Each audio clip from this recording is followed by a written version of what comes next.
সাড়া পেয়েছি সেটাতে আমরা খুবই পজিটিভ। ইনফ্যাক্ট আমাদের গতকালকে রেজিস্ট্রেশন বন্ধ করে দিতে হয়েছে, কারণ যে পরিমাণ সাড়া পেয়েছি তাদেরকে হয়তো আমরা অ্যাকোমোডেট করতে পারবো না। গতকাল পর্যন্ত আমরা প্রায় 50টা দেশ থেকে 550-র উপরে বিদেশি গেস্টদের রেজিস্ট্রেশন পেয়েছি। এছাড়াও বাংলাদেশে প্রায় 2000-এর উপরে রেজিস্ট্রেশন হয়েছে। তো আমরা অবভিয়াসলি বিদেশিদেরকে একটু প্রায়োরিটি দিব যখন তাদেরকে আমরা অ্যাকোমোডেট করার চেষ্টা করব, যেহেতু ওনারা দেশের বাইরে থেকে আসছেন। বেশ কিছু স্পেশাল গেস্ট আসছেন আমাদের, যারা অনেক বড় বড় অর্গানাইজেশনের সিইও বা প্রেসিডেন্ট পদে আছেন।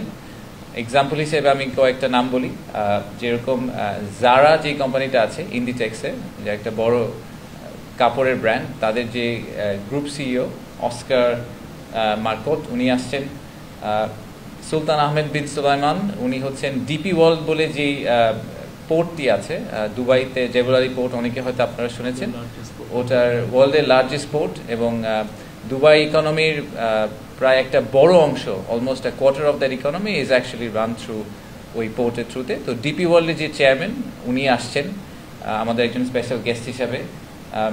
ব্যারনেস রোজি উইন্টারটন আসছেন, উনি হাউস অফ লর্ডসের মেম্বার ইউকে, এবং একই সাথে বাংলাদেশে trade envoy for UK into Bangladesh. এছাড়াও আসছেন স্যামসাং সিএনটির যে ভাইস প্রেসিডেন্ট, ভদ্রলোকের নাম হচ্ছে কিয়ং সু লি। সো স্যামসাংয়ের এটাই আমাদের actually one of the senior most visits Samsung থেকে, এবং যেহেতু ওনারা অনেক বড় একটা কংগ্লোমারেট, আপনারা অনেকেই শুনেছেন যে ওনারা ভিয়েতনামে বড় একটা ইনভেস্টমেন্ট করেছেন অনেক আগে। তো আমরা চেষ্টা করছি যে আমাদের দেশেও যাতে আমরা এরকম কিছু করতে পারি। জিওডানো নামে একটা কাপড়ের ব্র্যান্ড আছে, ওটার সিইও আসছেন। এছাড়া এরকম অনেকগুলো নাম আছে, আমি আর সবগুলো ডিটেলে গেলাম না।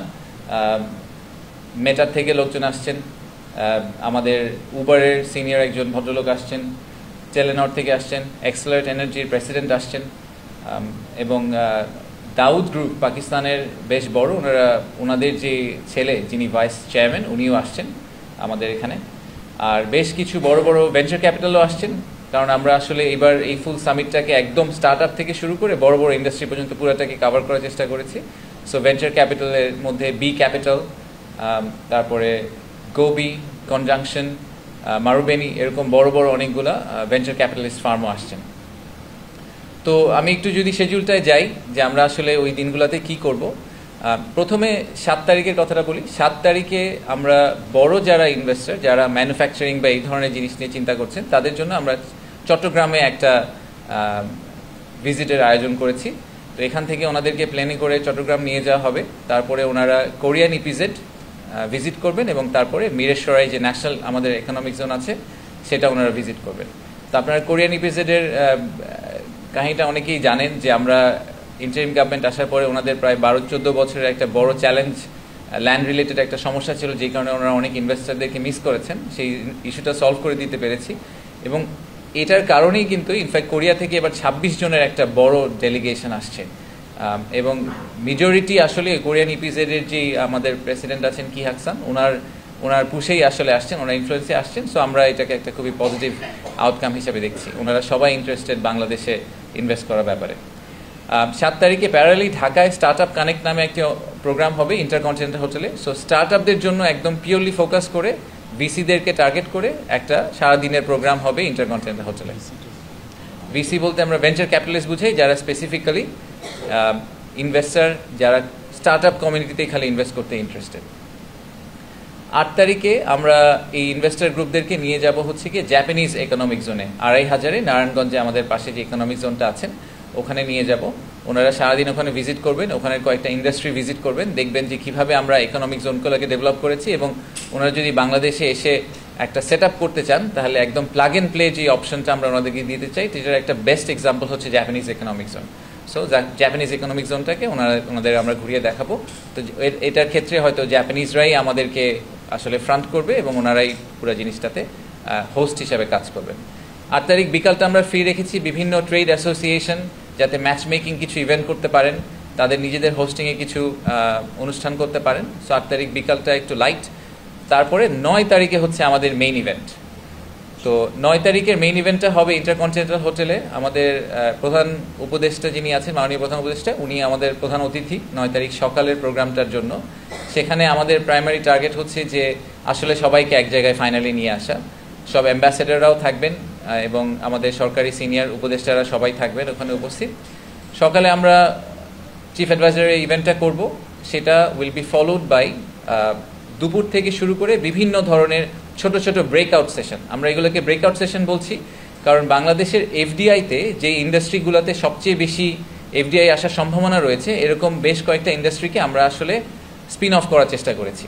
তো প্রথম সেটা হচ্ছে গিয়ে রিনিউয়েবল এনার্জি। আপনারা সবাই জানেন যে আমাদের রিনিউয়েবল এনার্জি নিয়ে একটা ডিমান্ড আছে এবং আমাদের দেশের রিনিউয়েবল এনার্জিতে ইনভেস্ট করার ব্যাপারে ওনাদের অনেক আগ্রহ আছে বিদেশি অনেক ইনভেস্টরদের। তো প্রথম দিন দুপুরে রিনিউয়েবল এনার্জি নিয়ে ইউরোপিয়ান ইউনিয়ন আসলে তাদের হোস্টিংয়ে একটা বড় ইভেন্ট অর্গানাইজ করবে। তো এই ব্রেকআউটগুলোকে সবগুলোর ক্ষেত্রে আপনারা দেখবেন যে আমরা একজন হোস্ট তৈরি করে দিয়েছি বিডা এবং বেজার বাইরে। আমরা আসলে পার্টনারশিপে পুরো ইভেন্টটাকে রান করার চেষ্টা করছি, যেখানে প্রাইভেট সেক্টর আমাদের সাথে ইকুয়ালি ইনভলভড এবং অন্যান্য দেশের এম্বাসিগুলো আমাদের সাথে ইকুয়ালি ইনভলভড। সো রিনিউয়েবল এনার্জিটা ড্রাইভ করবে হচ্ছে ইউরোপিয়ান ইউনিয়ন। এই ব্রেকআউট সেশনগুলো স্ট্রাকচার এরকম হবে রাফলি, সেটা হচ্ছে যে প্রথম একটা প্যানেলের মতো থাকবে। সেই প্যানেলে হয়তো ওই এনার্জি ইন্ডাস্ট্রি এক্সপার্ট যারা তারা কথা বলবেন, আমাদের মাননীয় উপদেষ্টা যিনি আছেন জ্বালানি উপদেষ্টা উনিও থাকবেন ওখানে। আর তারপরে আমরা একটা ম্যাচ মেকিং ইভেন্টের মতো করব। আসলে আমাদের এবারের একটা বড় ডিফারেন্স আগের সব ধরনের ইভেন্ট থেকে হচ্ছে যে আমরা আসলে বড় বড় সেমিনার এবং বক্তৃতাগুলো থেকে দূরে গিয়ে দ্বিপাক্ষিক মিটিংয়ের দিকে আসলে ফোকাস করেছি অনেক বেশি। তো বেশ কিছু ম্যাচ মেকিং ইভেন্ট থাকবে যেখানে আসলে এক একজন ইনভেস্টর এবং ইনভেস্টি তারা 1-to-1 কথা বলতে পারবেন। আবার যারা ইনভেস্টর আসছেন তারা আমাদের সরকারি বিভিন্ন সংস্থার সাথেও 1-to-1 মিটিং সেট করতে পারবেন। তো 9 এবং 10 তারিখে ইন্টারকন্টিনেন্টালের দোতলায় আমরা ইনফ্যাক্ট বেশ কয়েকটা রুম আলাদা করে দিয়েছি। একটা রুম দেওয়া হয়েছে ফর এক্সাম্পল এনবিআরকে, একটা রুম দেওয়া হয়েছে বাংলাদেশ বড় পলিটিক্যাল পার্টি আছে তাদেরকেও কিছু রুম দেওয়া হয়েছে। আইডিয়া হচ্ছে যে ইনভেস্টাররা যদি জানতে চান বাংলাদেশের সামগ্রিক বিনিয়োগের যে অবস্থা সেটা সম্বন্ধে তারা জানতে চান, পলিসি কন্টিনিউটি সম্বন্ধে জানতে চান, ট্যাক্স রিলেটেড ইস্যু সম্বন্ধে জানতে চান, পলিটিক্যাল স্টেবিলিটি নিয়ে জানতে চান, এই যে কোনো ধরনের কনভারসেশন যদি তারা করতে চান তাহলে ওনারা এই বিভিন্ন রুমে গিয়ে অ্যাপয়েন্টমেন্ট সেট করে আধা ঘন্টার স্লটে তাদের সাথে বাইল্যাটারাল মিটিং করে ওই ব্যাপারে জানতে পারবেন। সো ওনাদেরকে আমরা একটা ফুল 360 ডিগ্রি ভিউ আসলে দেওয়ার চেষ্টা করব। আমরা আরও কয়েকটা ব্রেকআউট করব, digital economy, garments and textiles, agriculture and agro processing আর হেলথ কেয়ার। এই চারটা হচ্ছে গিয়ে রিনিউয়েবল এনার্জির পাশাপাশি আমাদের 5টা সেক্টর, যেই 5টা সেক্টরে আমরা মনে করছি যে সবচেয়ে বেশি আমাদের জন্য এফডিআই এর জন্য রেডি সেক্টর এবং যেখানে আমরা ইনভেস্টমেন্ট এক্সপেক্ট করছি। এর বাইরে ছোট ছোট কিছু আমরা আশা করছি যে ভালো ভালো আউটকাম হবে। ফর এক্সাম্পল বেশ কিছু এমওইউ এবং ইনভেস্টমেন্ট কনফার্মেশনের প্ল্যান আছে, আমি সেগুলো সব এখানে রিভিল করতে চাই না, যেগুলো আপনারা হয়তো সামিটের সময় জানতে পারবেন। একটা ছোট্ট এমওইউ কর্নার আছে যেখানে অনেকগুলো এমওইউ সাইন হবে এবং বেশ কিছু এগ্রিমেন্ট সাইন করার আমাদের প্ল্যান আছে সামনের বিনিয়োগকে মাথায় রেখে। ইনভেস্টমেন্ট প্রমোশনকে মার্কেট করে বা ওনাদেরকে অ্যাসোসিয়েট করে তাদের থেকেও অনেক বেশ সিনিয়র ডেলিগেশন আসছেন, কারণ ওগুলো নিয়েও আমরা একটু ফোকাস করতে চাই। লাস্ট একটা ছোট্ট পয়েন্ট বলি, সেটা হচ্ছে যে বাংলাদেশের আমরা তো সব বিনিয়োগ এবং ব্যবসা রিলেটেড কথাবার্তা বললাম, কিন্তু আসলে বাংলাদেশি ইনভেস্টর যারা আসবেন তাদেরকে সবচেয়ে যেই পার্টটা আমি মনে করি সবচেয়ে ভালো করে আমাদের জানাতে হবে সেটা হচ্ছে বাংলাদেশের পিপল অ্যান্ড কালচার। এই দুইটা জায়গা আমরা অনেক সময় মিস করে যাই, কিন্তু যখন আসলে কেউ ইনভেস্টমেন্ট ডিসিশন নেয় তারা একটা বড় ডিসিশনের একটা বড় ফ্যাক্টর কিন্তু হয় যে সেই দেশে তার এমপ্লয়িরা গিয়ে আসলে ফিট ইন করতে পারবে কিনা, সেই দেশের কালচার কীরকম, সেই দেশের মানুষ কতটুকু ওয়ার্ম। তো 9 তারিখ রাতে আমরা আসলে একটা ইমার্সিভ এক্সপিরিয়েন্স দেওয়ার চেষ্টা করব আমাদের ইনভেস্টরদেরকে। আমরা মিনিস্ট্রি অফ কালচারাল অ্যাফেয়ার্সের সাথে একসাথে কাজ করছি, মিউজিক, ফটোগ্রাফি, ফ্যাশন, এই সব কিছুকে মিলিয়ে আমরা একটা এক্সক্লুসিভ ইভেন্ট করার চেষ্টা করছি, যেখানে আমরা তাদেরকে একটা জার্নির ভিতর দিয়ে নিয়ে যাব যে বাংলাদেশের রুরাল টু আরবান যে পপুলেশন তাদের যে কালচারাল মুভমেন্ট এবং আমাদের যে এভলিউশন হয়েছে কালচারাল সেটাকে ওনাদেরকে এক্সপিরিয়েন্স করানোর জন্য। যে আমাদের টার্গেট হচ্ছে স্টার্লিং করার পিছনে অনেকগুলো কারণ আছে, তার মধ্যে একটা বড় কারণ হচ্ছে যে ইন্টারনেট আউটেজ আমাদের লাস্ট এবার হয়েছে সেটাকে আমরা হতে দিতে চাই না বাংলাদেশে। ইনফ্যাক্ট আমি গত 2 সপ্তাহ আগে যখন লন্ডনে গিয়েছিলাম, ওখানকার যারা রিটেলার আছেন যারা বাংলাদেশ থেকে অনেক গার্মেন্টস অ্যান্ড টেক্সটাইলস অর্ডার করেন, তাদের একটা ছোট্ট জায়গায় ওনারা খুবই আসলে একটা চিন্তার মধ্যে পড়ে গিয়েছিলেন যখন 1 সপ্তাহের জন্য বাংলাদেশ হঠাৎ ম্যাপ থেকে ভ্যানিশ হয়ে গিয়েছিল, সো ইন্টারনেট যখন চলে গিয়েছিল। সো এইটা we cannot let that happen. But এটার পাশাপাশি আমি পার্সোনালি ফিল করি যে ফ্রিল্যান্সিংয়ের পয়েন্ট অফ ভিউ থেকে এবং আমাদের রুরাল লেভেলে ইকোনমিকে যদি আমরা গ্যালভানাইজ করতে চাই তাহলে ওই সব জায়গায় যখন আমরা ইন্টারনেট কানেক্টিভিটি দিতে পারবো সেক্ষেত্রে হয়তো Starlink will be very helpful. তো এটা নিয়ে আমরা অনেকগুলো সংস্থাই একসাথে স্টারলিংকের সাথে কাজ করছি, আপনারা জানেন। তো আমরা ডেমো ডে হিসাবে 9 তারিখে আমরা স্টারলিংককে ইউজ করব। সো ইনভেস্টমেন্ট সামিটের যে প্ল্যানারি ইভেন্ট, মেইন ইভেন্ট যেটা হবে ইনগ্রেশন সেরেমনি, সেটা উইল বি এয়ারড লাইভ ফেসবুক, সব ধরনের সোশ্যাল মিডিয়াতে আমরা এটা লাইভ এয়ার করব। এবং বাট ইনগ্রেশন সেরেমনির ওই প্রেমিসটা ইন্টারকন্টিনেন্টাল হোটেল 9 তারিখে will be powered by Starlink. So যারা ওখানে যাবেন এবং যে প্রোগ্রামটাকে এয়ার করা হবে পুরাটাই আমরা স্টারলিংক দিয়ে আসলে এয়ার করার চেষ্টা করব। সেটা আমাদের ফার্স্ট টেস্ট কেস বা ডেমো ডে হবে। দেশ নিয়ে দেশের বাইরে থেকে গুগল করলে যেই ভিউটা পাওয়া যায় সেই ভিউটা আসলে not necessarily the right and balanced view. অনেক সময় আমি অনেক ইনভেস্টারের কাছে শুনেছি, আমি আগে প্রাইভেট সেক্টরে ছিলাম, প্রথম যখন তারা বাংলাদেশে ভিজিট করেছেন, ভিজিট করার পরে ভিজিট শেষে বলেছেন যে বাংলাদেশ সম্বন্ধে তার ধারণা কমপ্লিটলি পাল্টে গেছে, কারণ তারা কখনোই জানতেন না যে বাংলাদেশ আসলে এরকম একটা দেশ। তো তাদেরকে আসলে বাংলাদেশে ফিজিক্যালি ল্যান্ড না করালে তাদেরকে আমাদের জেনুইন ভিউটা দেওয়া খুব ডিফিকাল্ট। বাংলাদেশ পারফেক্ট এটা আমরা কখনোই বলিনি যে বাংলাদেশে সব কিছু একদম ঠিকঠাক, বাট বাংলাদেশ যেরকম সেরকমটা ওনাদের আসলে ক্লিয়ারলি জানা দরকার। সেটা জানতে হলে ওনাদেরকে ফিজিক্যালি আনতে হবে। তো সেটাই আমাদের টার্গেট, যে ওনাদেরকে এনে আমরা জেনুইন ট্রু ফিলটা দিতে চাই, যাতে ওনারাও আবার এই দেশ থেকে ফিরে গিয়ে ওনাদের কলিগ, ওনাদের বন্ধু বান্ধবকে বাংলাদেশের এই সত্যিকারের যে গল্পটা, এই গল্পটা বলতে পারেন। আর এখান থেকে আমরা আশাও করছি যে একটা সুন্দর পাইপলাইন তৈরি হবে ইনভেস্টমেন্টের। সেই পাইপলাইনটাকে আমরা বিডা থেকে খুব সিরিয়াসলি ট্র্যাক করব এবং ট্র্যাক করে চেষ্টা করব সেই পাইপলাইনগুলো ম্যাটেরিয়ালাইজ করে বিনিয়োগ বাড়ানোর জন্য। বিনিয়োগ আপনি যদি এভাবে চিন্তা করেন যে আমাদের জুলাই আগস্টের ইভেন্টের পরে বিনিয়োগ, তার আগ থেকেই কিন্তু বিনিয়োগ একটু নিম্নগামী ছিল। আমরা এটা অনেক দিন ধরেই জানি যে আমাদের ইনফ্যাক্ট আমাদের টোটাল এফডিআই নাম্বারটা তো আমাদের জিডিপির তুলনায় খুবই ছোট। ওটা হওয়া না হওয়া অলমোস্ট একই রকম কথা। $1 বিলিয়ন নিচের একটা এফডিআই একটা বছরে I don't think it actually makes a big dent to the country's economy anyway. তো এই জায়গাটাতে আমাদের আসলে এটা আরও 10 গুণ হওয়ার কথা ছিল আমাদের ইকোনমি সাইজের জন্য। তো সেইটার আমরা একটা টার্ন অ্যারাউন্ড কি দেখতে পাবো এই মাসে টার্ন অ্যারাউন্ড দেখতে পাবো কিনা এটা আপনাকে আমি একদম অ্যাসার্টেন করে বলতে পারি না। হয়তো গত বছরের চেয়ে এই বছর বিনিয়োগটা বেটার হবে, এই বছর গত বছরের চেয়ে 10 গুণ হবে কিনা প্রবাবলি না, কারণ এটা একটা স্লো মুভিং কার্ভ। আমাদের ইনভেস্টারদেরকে একটা কনস্ট্যান্ট কনফিডেন্স দিতে হবে। ওভারনাইট তো ইনভেস্টমেন্ট ডিসিশন নেন না, তারা একটা সময় ধরে ডিউ ডিলিজেন্স করে ইনভেস্টমেন্ট ডিসিশনটা নেন। তো ওনারা যদি এখন থেকে ডিউ ডিলিজেন্স করা শুরু করেন, আমরা আসলে যেটা করতে চাচ্ছি এই সামিটের থ্রুতে, যে আমরা একটু জেনুইন লিড জেনারেট করতে চাচ্ছি, যে যাদেরকে আমরা বলবো যে দেখেন আমরা এই জুলাই আগস্টের পর থেকে ইনভেস্টমেন্ট ক্লাইমেটকে ইমপ্রুভ করার জন্য এবং একটা লেভেল প্লেইং ফিল্ড তৈরি করার জন্য আমাদের বিদেশি ইনভেস্টরদের এই চেঞ্জ আমরা এনেছি, এই রিফর্ম আমরা করছি। এবং সেই কারণে আমরা মনে করছি যে বাংলাদেশ একটা বিনিয়োগ গন্তব্য হিসাবে আগের চেয়ে অনেক বেটার একটা ডেস্টিনেশন। সো আপনারা এখন বাংলাদেশকে সিরিয়াসলি একটা কম্পিটিটিভ ডেস্টিনেশন হিসেবে কনসিডার করতে পারেন রিলেটিভ টু আপনাদের অন্যান্য দেশ যেগুলো আগে আপনারা দেখছেন। আপনার ওয়ান স্টপ সার্ভিসের পয়েন্টটা খুবই ভ্যালিড। আমরা এটা নিয়ে আপনি জানেন যে আমরা কাজ করছি। যেরকম আমরা অনেকগুলো আইপিএকে মার্জ করার ডিসিশন নিয়েছি, যাতে বাই ডিফল্ট আপনাকে যদি আপনি জমি খুঁজলে যদি আপনাকে একবার বেজায় যেতে হয়, একবার হাইটেক পার্কে যেতে হয়, একবার বেবসায় যেতে হয়, there already is a problem. So এই তিনটা অর্গানাইজেশন সেপারেট থাকার যেরকম কোনো দরকার নেই। এরকম আমরা বলছি যে অনেকগুলো ইনভেস্টমেন্ট প্রমোশন এজেন্সিকে আমরা একটা এজেন্সি করবো, যাতে ওনারা একটা জায়গায় আসতে পারেন। আমরা একটা রিলেশনশিপ ম্যানেজমেন্ট মডেলের কথা বলেছি আপনাদেরকে। আমাদের যে head of business development Nahiyan বসে আছে, ওর অ্যাকচুয়ালি কাজই হচ্ছে এটা, যে একটা রিলেশনশিপ ম্যানেজমেন্ট টিম তৈরি করা, যারা বেসিক্যালি হাই ভ্যালু কাস্টমার যারা আছেন ওনাদেরকে একদম হাতে ধরে, ঠিক ব্যাংকে যেরকম জিনিসটা কাজ করে, কর্পোরেট ব্যাংকাররা যেভাবে রিলেশনশিপ ম্যানেজ করেন, ভিতরে ডিপার্টমেন্টগুলোতে ঘুরিয়ে নিয়ে আসেন, সেটা করবেন। আর ফাইনালি আরেকটা ডিসিশন খুব রিসেন্টলি হয়েছে, যে যেগুলা হাই টাচ পয়েন্ট মিনিস্ট্রি, যেসব মিনিস্ট্রিতে আমাদের বিনিয়োগকারীদের প্রায়ই যেতে হয়, সেই মিনিস্ট্রিগুলার একদম একটু সিনিয়র লেভেলের কিছু কর্মকর্তাকে আমরা বিডার অফিসে আসলে পোস্টেড করে দিচ্ছি, কোলোকেট করে দিচ্ছি, যাতে ওনারা একটা লোকেশনে এসেই একই সাথে ministry of environment, Bangladesh bank, NBR, BIDA, BEZA সবার সাথে একটা অফিসে বসেই অ্যাপয়েন্টমেন্ট করে দেখা করে চলে যেতে পারেন। সো এনাদেরকে এই কোলোকেট করার প্রসেসটা চলছে, এটা নিয়ে কাজ চলছে। সো আগামী 3 থেকে 6 মাসে আপনারা এই মেটেরিয়াল চেঞ্জগুলো দেখতে পাবেন। সেটার মধ্য দিয়ে আশা করছি যে আসলে জেনুইন ট্রুলি যে ওয়ান স্টপ সার্ভিসের কথা আমরা সবসময় ইনভেস্টরদেরকে বলি, সেটা আমরা প্রোভাইড করতে পারবো। একই পরিমাণ জমিতে এখন অনেক বেশি প্রোডাক্টিভিটি করা সম্ভব, এবং এখন অ্যাগ্রোভোল্টিক বা বিভিন্ন ধরনের অল্টারনেটিভ টেকনোলজি এসেছে, যেখানে আপনি আসলে নিচে এগ্রিকালচার করতে পারবেন, উপরে আবার রিনিউয়েবল এনার্জি করতে পারবেন। আর রিনিউয়েবল এনার্জির ডিমান্ডটা কিন্তু খুবই সলিড। হ্যাঁ, আমরা হ্যাঁ, আমাদের জমি স্বল্পতা আছে, এটা আমি কমপ্লিটলি এগ্রি করি, বাট তার মধ্যেও যতটুকু আছে তার মধ্যে আরও অনেক কিছু করা সম্ভব। আমরা এখন যেখানে আছি সেখান থেকে এখন আমাদের total renewable energy to power generation is less than 5%। এই নাম্বার দিয়ে আসলে আমাদের নেক্সট লেভেল ইন্ডাস্ট্রিয়ালাইজেশন সম্ভব না। কেন সম্ভব না আমি আপনাদেরকে বলি।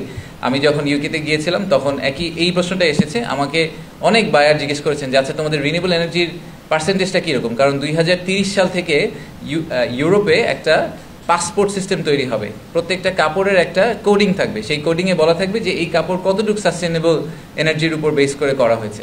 তো বাই ডিফল্ট আমাদের কম্পিটিটিভ এজটা রাখার জন্য, বাংলাদেশকে একটা এক্সপোর্ট ডেস্টিনেশন হিসেবে, এক্সপোর্ট মার্কেট হিসেবে প্রুভ করার জন্য আমাদেরকে আসলে রিনিউয়েবল এনার্জি সাপ্লাই দিতে হবে। দিতে না পারলে আমাদের গার্মেন্টস ব্যবসায়ীরা আসলে ইভেনচুয়ালি সেল করতে পারবেন না। এটা হচ্ছে নাম্বার 1। নাম্বার 2 হচ্ছে যে প্রচুর অব্যবহৃত জমি আছে। আমি আপনার সাথে এগ্রি করি যে জমিগুলো এক্সপেন্সিভ। আমি এটাও মনে করি যে সব কিছুর একটা স্কেলিংয়ের একটা ফেজ থাকে। আপনারা জানেন যে মিরেশরাইতে আমাদের অরিজিনাল মাস্টার প্ল্যানে 33,000 একর ছিল। আমরা সেটাকে এমনিতেই কেটে কমিয়ে দিচ্ছি, কারণ আমরা বনাঞ্চলগুলো রক্ষা করতে চাই। আমরা এখনও যতটুকু জমি পেয়েছি 16,000 একরের মতো, এটাও আসলে ইন্ডাস্ট্রিয়ালাইজ করতে অনেক সময় লাগবে। সবগুলা ইপিজেড যোগ করে এখন কিন্তু মাত্র 2,500 একর জমি। এতগুলো ইপিজেডে কিন্তু প্রচুর ফ্যাক্টরি এবং প্রচুর প্রোডাকশন হয়। সো আমাদের কিন্তু 16,000 একরের ইন্ডাস্ট্রিয়ালাইজেশন, আই ডোন্ট থিঙ্ক এটা একটা রিয়েল আইডিয়া নেক্সট 5 থেকে 10 বছরে। আর 10 বছরে একটা solar farm can produce a lot of electricity. So আমরা ওই 10 বছর সোলার ফার্ম প্রডিউস করে আবার আমরা ওটাকে ইন্ডাস্ট্রিয়ালাইজেশন কনভার্ট করে ফেলতে পারি। সো আমি জেনারেলি মনে করি আই থিঙ্ক আমাদের এখনও অনেক ইম্প্রুভমেন্টের সুযোগ আছে। বাংলাদেশের এখন যে অবস্থা, সামগ্রিক অবস্থা, এই সত্যিকার অবস্থাটাই ওনাদেরকে বোঝানো। আমি আবারও বলছি, আপনারা যদি কেউ ইউরোপ আমেরিকাতে বসে বা ইনফ্যাক্ট দেশের বাইরে যে কোনো জায়গা থেকে বাংলাদেশ নিয়ে জানার চেষ্টা করেন, একটা ডেস্কটপ রিসার্চ করেন, সেই ডেস্কটপ রিসার্চে আপনি যে আউটকামটা পাবেন, সেই আউটকামটা আর অ্যাকচুয়াল বাংলাদেশের গ্রাউন্ড রিয়ালিটির মধ্যে অনেক পার্থক্য আছে। আমি গত বেশ কিছুদিন যে কটা দেশে ঘুরে এসেছি, ওখানে সব দেশি বিনিয়োগকারীরা যেই ধরনের আশঙ্কা প্রকাশ করেছেন, সেই ধরনের আশঙ্কা প্রকাশ করার মতো অবস্থা বাংলাদেশের এই মুহূর্তে নাই। আপনি যদি macro economic point of view থেকে চিন্তা করেন, macro is much more stable এখন। ইনফ্যাক্ট আমাদের রিজার্ভ তো স্টেবল হয়ে গেছে, আমাদের ফরেন কারেন্সির যে এক্সচেঞ্জ রেট সেটাও অনেক স্টেবল হয়ে গেছে।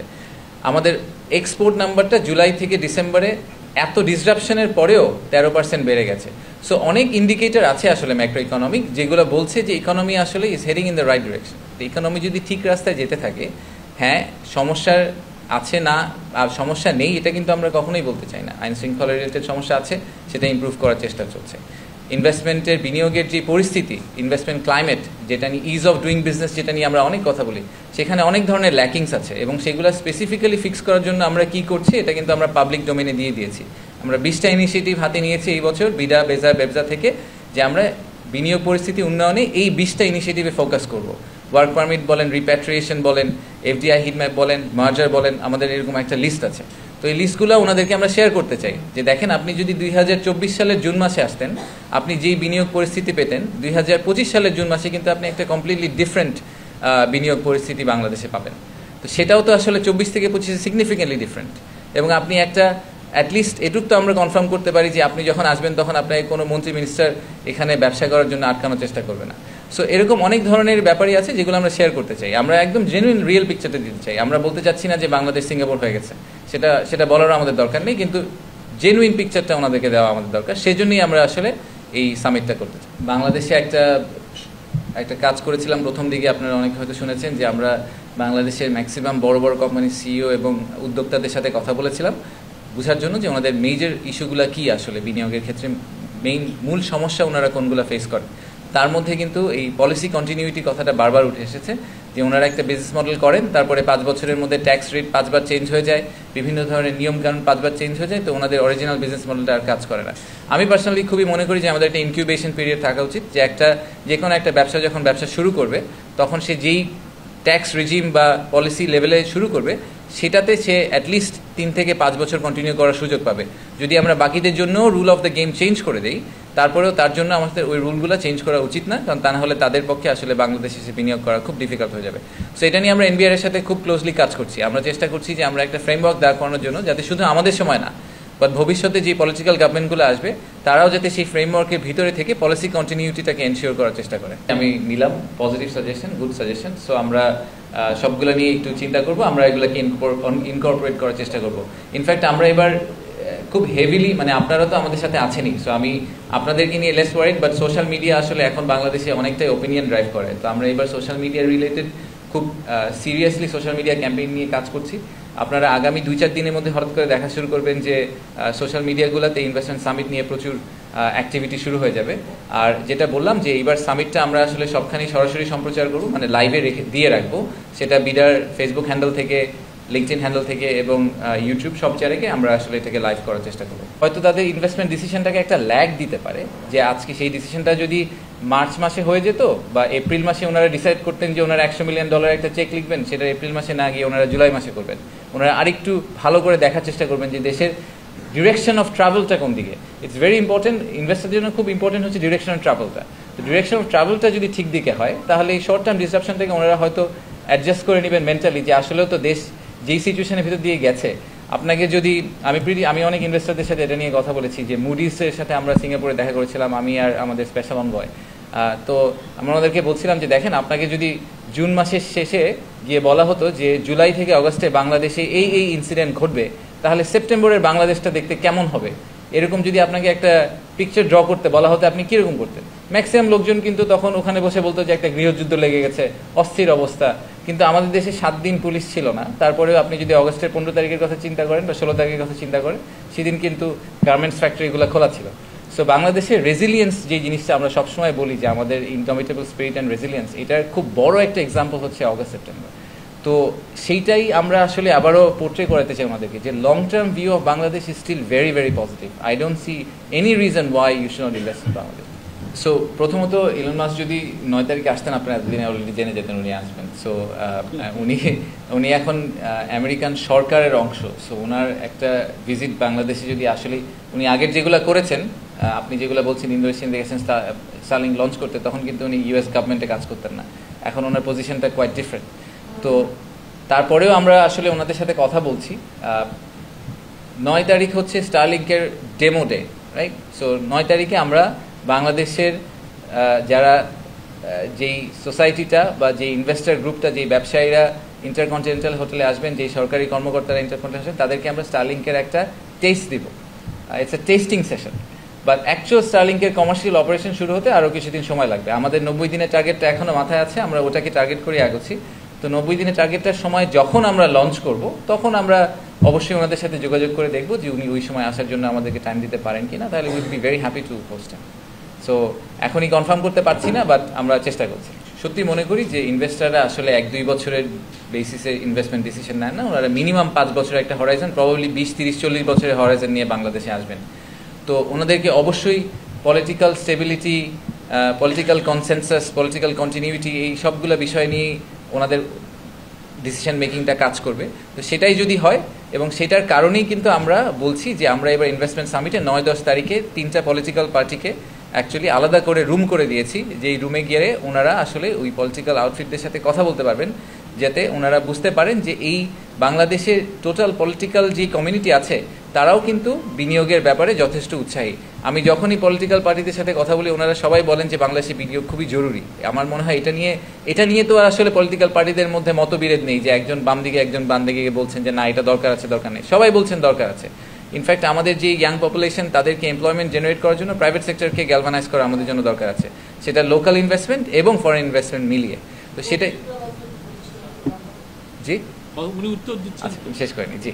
সো পলিটিক্যাল কন্টিনিউর পিসটা নিয়ে আমি একদম ওয়ারিড না। আপনার দ্বিতীয় প্রশ্ন ছিল যে বাংলাদেশের টোটাল বিনিয়োগ বেড়েছে কি কমেনি। সো আমরা ইন্টারিম গভর্নমেন্ট এসেছি অগাস্ট সেপ্টেম্বর থেকে। আপনি যদি ডেটা দেখেন, তাহলে আসলে নেক্সট ডেটা পাবলিকেশন, মানে আমাদের জেনুইন কোয়ার্টার হবে হয়তো ফার্স্ট কোয়ার্টার 2025। ফার্স্ট কোয়ার্টার 2025-এর রেজাল্টটা হয়তো আপনারা আগামী মাসে পেয়ে যাবেন, তখন আমরাও পাইনি এখনও। সো তখন পেয়ে গেলে আমরা একটা আইডিয়া পাবো যে আমাদের বিনিয়োগ আসলে ইমপ্রুভ করেছে কিনা।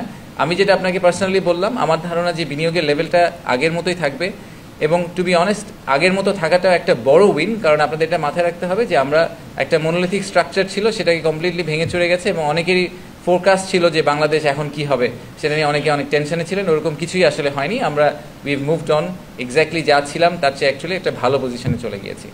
সো আমার ধারণা যে বিনিয়োগের নাম্বারটা ইমপ্রুভ করবে, বাট একদম 10 গুণ হয়ে যাবে এই বছর তা হয়তো হবে না, কিন্তু আমরা আস্তে আস্তে দেখতে পাবো যে নাম্বারটা 2, 3, 4 গুণ হয়ে যাচ্ছে প্রত্যেক কোয়ার্টারে। একটা ছোট্ট জিনিস বলে রাখি, সেটা হচ্ছে যে আপনারা যখন বিনিয়োগ নিয়ে চিন্তা করেন, হ্যাঁ, তখন আমরা সবসময় ডলার ভ্যালুটা দেখার চেষ্টা করি। আমাদের দেশের জন্য আমি পার্সোনালি খুবই মনে করি যে ডলার ভ্যালু না দেখে আসলে জব ক্রিয়েশনটার দিকে ফোকাস করা উচিত। আমাকে কেউ যদি এসে বলে যে আজকে সে $10 মিলিয়ন ইনভেস্ট করবে এবং 1000 চাকরি তৈরি করে দিবে, তার ব্যাপারে আমি অনেক বেশি ইন্টারেস্টেড যে আমাকে কম্পেয়ার টু যে এসে বলবে যে সে $100 মিলিয়ন দিবে, মাত্র 100 জনের চাকরি হবে। আমার $100 মিলিয়ন 100 জনের চাকরি দরকার নেই, আমার $10 মিলিয়ন 1000 জনের চাকরিটা আমার জন্য খুবই বেশি ইম্পর্টেন্ট, আমার দেশের জন্য। সো আমরা ওইটাতে ফোকাস করার চেষ্টা করছি। আর ফাইনালি আরেকটা কনসেনসাস রিলেটেড ছোট্ট একটা পয়েন্ট বলি, সেটা আসলে আমার আগে মেনশন করা উচিত ছিল। আমাদের কিছু পার্টনার আছেন যারা মাল্টিল্যাটারাল এবং আসলে গ্লোবাল পজিশনে তারা যথেষ্ট ইনফ্লুয়েন্স ক্রিয়েট করে ইনভেস্টরদের জন্য। সো আমাদের কোর পার্টনার যারা আছেন তাদের নামগুলো আমি আসলে বলতে চাই, যে UNDP, FCDO ইউকে গভর্নমেন্টের, গ্রামীণ ফোন, ওয়ার্ল্ড ব্যাংক এবং ফিকি যে foreign investor chamber of commerce যেটা, তারা আছেন। আর আমাদের যে ব্রেকআউট সেশনগুলো হচ্ছে সেগুলোতে আমরা ইউরোপিয়ান ইউনিয়নের কথা বলেছি, CTNA যে American City bank, HSBC, BGMEA, Dutch embassy, light castle partners, eastern bank limited, Inspira এবং সাজিদা ফাউন্ডেশন, এরা সবাই আমাদের সাথে একসাথে কাজ করছেন বিভিন্ন সেশন, ডিফারেন্ট অংশ নিয়ে, এবং ওনারাও কিন্তু ইনভেস্টরদেরকে নিয়ে আসার চেষ্টা করছেন এবং চেষ্টা করছেন যে তাদেরকে এই রাইট মেসেজিংটা দেওয়ার জন্য। So it's a collective effort between government and private sector of Bangladesh. আপনারা অনেকেই জানেন যে রিসেন্ট কিছু বছর ধরে আমরা দেখছি যে চায়না কিন্তু আমাদের সবচেয়ে বড় ইনভেস্টর হিসাবে আবির্ভূত হয়েছে। চাইনিজ ইনভেস্টমেন্ট আমাদের জন্য এখন সবচেয়ে বড় একটা নাম্বার, এবং কিছু স্পেসিফিক ইন্ডাস্ট্রিতে তারা ইউজুয়ালি বেশি ইন্টারেস্টেড হয়। তো আমরা কিছুদিন আগে একটা FDI হিট ম্যাপ করেছিলাম যে আমাদের দেশের সম্ভাবনা কোথায় সবচেয়ে বেশি। আমি সেটাকে এবং চাইনিজ ইনভেস্টরদের ইন্টারেস্টগুলোকে যদি ম্যাচ করার চেষ্টা করি, ম্যারি করার চেষ্টা করি, তাহলে আমি দেখব যে যেই অ্যাডভান্স টেক্সটাইল যেটাকে বলে, সেখানে তাদের অনেক ইন্টারেস্ট আছে। এখন যে জিওপলিটিক্যাল চেঞ্জটা এসেছে ট্রাম্প অ্যাডমিনিস্ট্রেশন আসার পরে, ওনাদেরকে এডিশনাল ট্যাক্স পুট অন করা হয়েছে, সেই কারণে তারা অনেকেই চেষ্টা করছেন। আমরা অলমোস্ট চাইনিজ অ্যাসোসিয়েশনগুলোর সাথে যখন আমরা কথা বলি, তারা প্রায় বলেন যে অলমোস্ট ডেইলি তারা বেশ কিছু নতুন ইনভেস্টরদের কাছ থেকে আগ্রহ দেখতে পাচ্ছেন যে তারা বাংলাদেশে এসে একটা ফ্যাক্টরি করতে চান বা ম্যানুফ্যাকচারিং প্ল্যান করতে চান। So textile and garments, renewable energy এবং সেই সাথে ইলেকট্রনিক্স যেই পার্টটা, সেই জায়গাটায় আমরা দেখতে পাচ্ছি লাইট ইঞ্জিনিয়ারিং, এইসব জায়গায় আমরা আশা করছি যে চাইনিজ ইনভেস্টররা ইন্টারেস্টেড হবেন। স্যার যখন গিয়েছিলেন, অ্যান্ড মেবি আপনার কোয়েশ্চেনের একটা ফলো আপ আনসার, সেটা হচ্ছে রিনিউয়েবল এনার্জি যখন আমরা বলি তখন কিন্তু শুধু সোলার পাওয়ার প্রোডাকশন নিয়ে আমরা কথা বলি না। এই পিভি প্যানেলগুলো যে ম্যানুফ্যাকচার হবে, সেগুলো আমরা বাংলাদেশে ম্যানুফ্যাকচার করে আবার আমেরিকা বা বিভিন্ন দেশে এক্সপোর্ট করে দিব। সো চাইনিজ ম্যানুফ্যাকচারার এখানে ম্যানুফ্যাকচারিং প্ল্যান করবেন, সেটা নিয়েও আমরা কাজ করব। তা আমাদের এই ট্রিপে প্ল্যান হচ্ছে যে যত সম্ভব, স্যারের ট্রিপটা যদিও একটা স্টেট ভিজিট, বাট উনি কিন্তু বেশ কিছু স্টেট মিটিংয়ের সাথে অনেক ইনভেস্টরদের সাথে মিটিংয়ের ব্যবস্থা করেছেন এবং মিটিং করতে রাজি হয়েছেন। We are very happy about that. So আমরা আশা করছি প্রায় 200 ইনভেস্টরের সাথে স্যারের হয়তো এই 2-3 দিনে দেখা হবে, এবং সেখানে আমরা চায়নার যে একটা স্পেশাল ইকোনমিক জোন আছে আনোয়ারাতে, আপনারা এটার কথা আগে হয়তো শুনেছেন, এটা নিয়ে অনেকদিন বাইল্যাটারালি সরকারের সাথে কাজ হচ্ছে, বাট গত 1 মাসে আমরা এই স্পেশাল ইকোনমিক জোনের বেশ কিছু জিনিস নিয়ে এই প্রজেক্টটা আটকে ছিল, এই জটগুলোকে আমরা মোটামুটি খুলে দেওয়ার ব্যবস্থা করেছি। সো এই স্পেশাল ইকোনমিক জোনের একটা এগ্রিমেন্ট সাইনিং এবং হয়তো সেটার একটা ঘোষণা আমরা সামনের কয়েক মাসের মধ্যেই দেখতে পাবো। সো একটা সিগনিফিক্যান্ট প্রগ্রেস হয়েছে, এবং ওই স্পেশাল ইকোনমিক জোনে আসার জন্য অলরেডি কিন্তু বেশ কিছু ইনভেস্টর লাইন আপ করে ওয়েট করছিলেন। তো এই স্পেশাল ইকোনমিক জোনের কনস্ট্রাকশন যখন আমরা শুরু করতে পারবো, আমরা আশা করছি যে ফর্মাল বেশ কিছু অ্যানাউন্সমেন্ট আমরা চাইনিজ ইনভেস্টরদের কাছে দেখতে পাবো। সো আমি পুরো ট্রিপ নিয়ে খুবই আশাবাদী। আমাদের যদি কোনো একটা দেশে ইনভেস্টমেন্টের জন্য যাওয়া দরকার হয়ে থাকে, সেটা আমি বলবো যে primary source of investment would definitely be China, প্রথম দেশ হিসাবে। সো আমি খুবই অ্যাকচুয়ালি আশাবাদী যে এই ট্রিপ থেকে আমরা অনেক চাইনিজ ইনভেস্টরদেরকে বাংলাদেশের ব্যাপারে আরও আগ্রহী করতে পারবো। ইনফ্যাক্ট আমাদের যেই 50টা দেশ থেকে আমি বলেছি 550 লোক আসছে ইনভেস্টমেন্ট সামিটে, তার সবচেয়ে বড় ইনভেস্টর গ্রুপ আসছে চায়না থেকে। চায়না ফলোড বাই, ইনফ্যাক্ট আমি দেশগুলোর নামও আপনাদেরকে একটু বলে রাখি, বেশ ইন্টারেস্টিং একটা মিক্স। চায়না থেকে আসছে, ইউকে থেকে আসছে, আমেরিকা থেকে আসছে, সিঙ্গাপুর থেকে আসছে, জাপান থেকে আসছে, আর ইন্ডিয়া থেকে আসছে। এই কয়টা দেশ থেকে আমরা সবচেয়ে বেশি লেভেল অফ ইন্টারেস্ট পেয়েছি আমাদের ইনভেস্টমেন্ট সামিটে আসার জন্য।